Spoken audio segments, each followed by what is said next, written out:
রান্না বান্নায় আপনাদের সকলকে স্বাগত জানাই। আজকে আমি আপনাদেরকে আলু চাউমিন তৈরি করে দেখাবো, যেটা অনেকেরই পুরনো স্মৃতি বলতে পারেন। এই একটা আলু চাউমিন দিয়ে আপনাদের যে কত স্মৃতি ভরে থাকতে পারে তার কোনো ঠিক নেই। কারণ এই আলু চাউমিন দিয়ে আমাদের প্রথম স্কুলের টিফিনটা শুরু হয়ে যায়, আর এটাই ছিল আমাদের কাছে প্রায় অমৃতর কাছে। আমি সত্যি কথা বলতে গেলে এই আলু চাউমিনটা খুবই কম পেতাম, কিন্তু যখনই পেতাম না কেন মন খুশি হয়ে যেত। কিন্তু আমি স্কুলে টিফিনে পেতাম না, আমি বাড়িতেই পেতাম।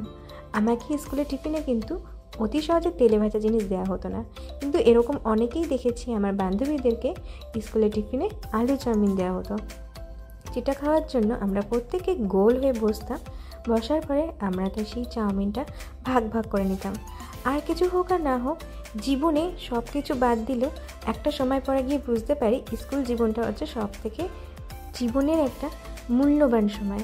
যেই সময়টা আমরা যেমন তেমন করে কাটিয়ে আসি, যেই সময়টা তাকে পার করার জন্য আমরা আহুতাশ করি যে কবে এই দিনটা পার হবে, কিন্তু যখন সেই সময়টা সত্যি পার হয়ে যায় তখনই আমরা বুঝতে পারি যে স্কুল জীবনের আসল মর্মটা কী। আজ হোক বা কাল এই স্কুল জীবনটা আমাদের পার করেই উঠতে হতো, আর একটা সময় গিয়ে আমাদের ঠিক এভাবে আহতাশ করতে হতো। তো আজ যাই হোক, স্কুল জীবনের যে স্মৃতিগুলো আমাদের সব থেকে বেশি এখনও কাছে, আমাদের হাতের মুঠোয়, সেইগুলো হয়তো সেই রকম স্বাদ না আনতে পারলেও কিন্তু সেই জিনিসগুলো আমরা আবার জীবনে নিয়ে এসে একটু রং ধরে দিতে পারি। যে জীবনটা এখন একঘেয়েমি হয়ে গেছে, ব্যস্ততায় ভর্তি হয়ে গেছে, সেই জীবনে কখনো কখনো একটু শৈশবে ফিরে যাওয়ার জন্য শৈশবের কিছু ছোঁয়া লাগাতেই হয়। যেরকম ধরুন আজকের এই রেসিপিটা আলু চাউমিন। এই আলু চাউমিনটা কম বেশি সবার মাই খুব সিম্পলভাবেই রান্না করে থাকে, কারণ ছোটোবেলায় আমাদেরকে খুব একটা বেশি মশলা দিয়ে জিনিস দেওয়া হতো না। হয়তো এখনকার জেনারেশনে যেরকম ওরা খায় ঠিক সেরকম না, ওরা হয়তো এই জিনিসটার মর্মটা বুঝতে পারবে না, কিন্তু আমরা তো বুঝতে পারবো। তো যাই হোক, আজকে এই চাউমিনের রেসিপিটা আমি সেরকমভাবে কোনো ডিটেলসেই বললাম না, কারণ এটা কম বেশি আমরা জেনেই থাকি, আর সবার নিজস্ব করার একটা ধরন রয়েছে। আর যদি তৈরি করে এটা মা, তো ব্যাপার তো আলাদাই হয়ে যায়, তখন মুখে একদম লেগে থাকে। আমি আজকে চাউমিনের মধ্যে একটু ডিমটা দিচ্ছি। এই ডিমটা যখন চাউমিনে থাকে না, তখন মনে হয় কি স্বর্গ খুঁজে পেয়েছি। এরপর আমি এখানে ডিমটাকে একটু লবণ দিয়ে ভালো করে ফেটিয়ে নিয়েছিলাম, আপনারা দেখেই নিয়েছেন। আমি ভেজে নিলাম, আর চাউমিনটা ওখানে লবণ হলুদ দিয়ে আমি সিদ্ধ করে নিলাম। হলুদটা এখানে আমি দিয়েছি অপশনাল, কারণ হলুদটা দিলে চাউমিনটার রঙ হলুদ রঙের আসবে, তাই জন্য। আর এখানে পেঁয়াজগুলো কিন্তু আমি একদম ঝুড়ি ঝুড়ি করে কেটে নিয়েছি। পেঁয়াজগুলোকে বেশ ভালো করে কেটে নিয়ে আমি হাতের সাহায্যে একটু ছাড়িয়ে নিয়েছি, ব্যাস। আর তারপরে আলুগুলো কেমনভাবে কেটে নিয়েছি আপনারা দেখেছেন। আর ঝালটা কিন্তু আপনারা আপনাদের পরিমাণ অনুযায়ী দেবেন। এখানে পেঁয়াজগুলো আমি একটু হালকা লালচে করে ভেজে নিচ্ছি। হালকা লালচে করে বা একটু রং ধরে আসলে আমি এখানে আলু দিয়ে দিচ্ছি। আলুগুলো কিন্তু সাইজগুলো আমি একটু বেশ মোটামোটাই রেখেছি, কারণ এরকম মোটা মোটা আলু থাকলে তবেই খেতে ভালো লাগে। আর আমি এখানে দুটো মিডিয়াম সাইজের আলু ব্যবহার করেছি। আর ছাড়া আপনারা তো চাউমিন তো অনেকেই খান, কম বেশি সবাই একটা না একটা সময় চাউমিন খেয়েই থেকেছেন।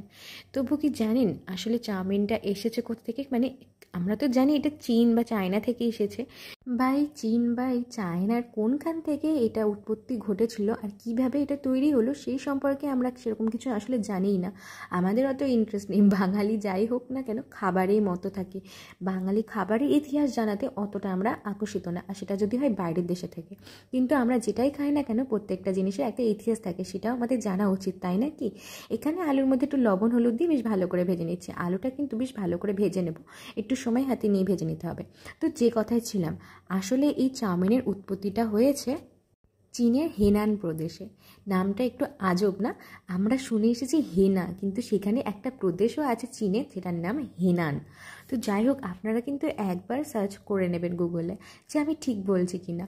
যতই হোক, আমি আপনাদেরকে যেটাই জানাই না কেন সেটাই যে ঠিক হবে তা কিন্তু না। বাস্তবে এখন সোশ্যাল মিডিয়ায় অনেক কিছু ছড়িয়েছে যেগুলো আমরা দেখে সহজেই কোনো বিবেচনা না করে সঠিক বলে ধরে নিই।